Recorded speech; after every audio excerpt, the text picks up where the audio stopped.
자, 윤석열을 지지하는 그 기반이 지금 무너지고 수구 언론들에서조차 등을 돌리는 움직임이 관측되고 있는 가운데 이번에 이를 또 입증할 만한 여론조사가 나오지 않았습니까? 이 윤석열 정권 출범 직후부터 해서 역시나 우리가 어떤 생각하는 일반적인 상식과 또 염치로는 이해 불가능한 그 영역에서 지금까지 단 한 번도 벗어나지 못해왔던 정권인데, 그런데 그런 문제가 총선에서의 이 국민적 심판 이후에도 조금이라도 변화하지 않을까 했었던 보수 지지층의 기대감조차도 박살을 냈죠. 여기 계시는 분들이나 저는 기대를 하지는 않았지만요. 어쨌든 윤석열 행보는 더 엉망이면 엉망이었지 덜한 상황은 아니었지 않습니까?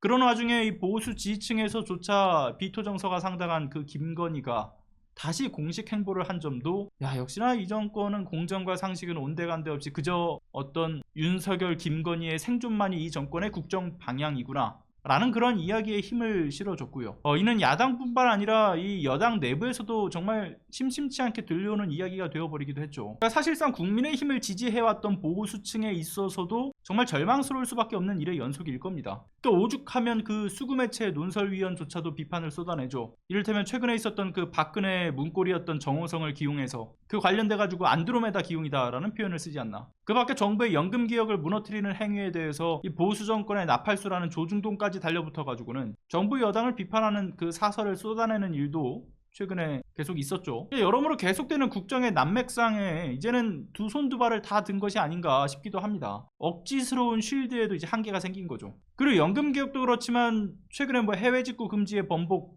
그리고 그 번복 이후에 각 부처가 정책 발표를 보류하면서 윤석열 눈치 보기에 전념하는 점도 그렇고, 나라를 팔아먹는 것이 아니냐는 라인 사태 논란까지, 그리고 그중에 핵심은 무엇보다 최상병 특검에 대한 거부권 행사라는 그 비상식적인 일들, 그 안에서 윤석열의 경로설에 대한 정황 증거들마저 계속해 연이어 쏟아지는 상황인데, 여당 측에서는 한술 더 떠가지고 대통령의 경로가 뭐가 문제냐 이러면서 사안의 본질인 위법적 지시와 수사 외압을 억지스럽게 비틀어내는 것도 도무지 감당 가능한 영역대가 아닌 상황인 거죠. 그래서 지금 국민의힘 지지 기반에서도 상당한 균열이 관측되지 않습니까? 총선 이후에 국정수행 긍정률이 23%까지 떨어져서는 올라올 생각을 못하고 있는 점을 보세요. 대통령과 야당 대표와의 어떤 영수회담, 그리고 대국민 기자회견, 이렇게 해서 보여줬던 모습에도 결국은 국민적 심판에도 불구하고 국정 기조는 변함이 없을 거라고 하는 것을 강조하는 메시지들만 내려놨죠. 그래서 진보 보수, 그러니까 여야를 막론하고 실망감을 더해줬던 것이고요.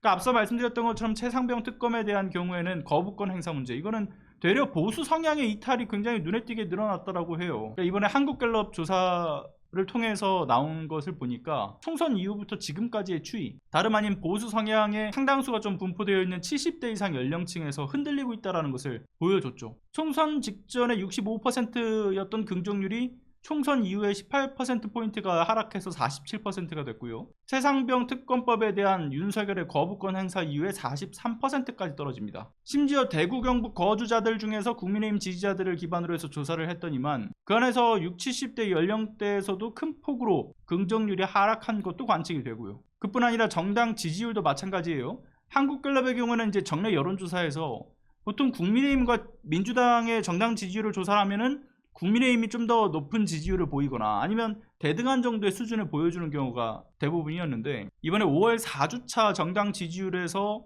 물론 오차범위 내긴 합니다만은 29%로 하락을 하면서 민주당보다 2%포인트가 밀려났죠. 그런데 이런 변화의 흐름들의 가장 핵심은 다시 한번 강조하지만 그들의 콘크리트 지지 기반이 흔들리고 있다는 점이에요. 특히나 거부권 행사 이후에 이 지표가 무너지는 것은 이거는 여야를 막론하고 국민 정서에 부합되지 못한 그런 어떤 국정이 반복되는 데에 대한 부작용이 이제는 보수 지지층에서조차 우리 진영 전체가 이거 함께 침몰하자는 얘기냐, 이런 진지한 질문을 던지고 있는 것이나 다름이 없는 거죠. 당면한 최상병 특검법 등의 정부 여당의 저항이 계속된다라고 한다면 앞으로는 더 큰 국민적 분노에 의해서 탄핵까지 거론되는 것, 이거 머지않았다라는 증명이기도 하다 봅니다. 윤석열 정권의 몰락, 최후의 날이 머지않았다라는 것은 이제는 이를 타개할 카드가 정부 여당에 남아있지 않다, 더 이상 남아있지 않다라는 점도 크게 작용할 것이고요. 진실은 가려지지 않는다라고 하지만 상식도 늦지만 통하게 되어 있다라고도 봅니다. 그렇기 때문에 그때까지 여러분들 지치지 않고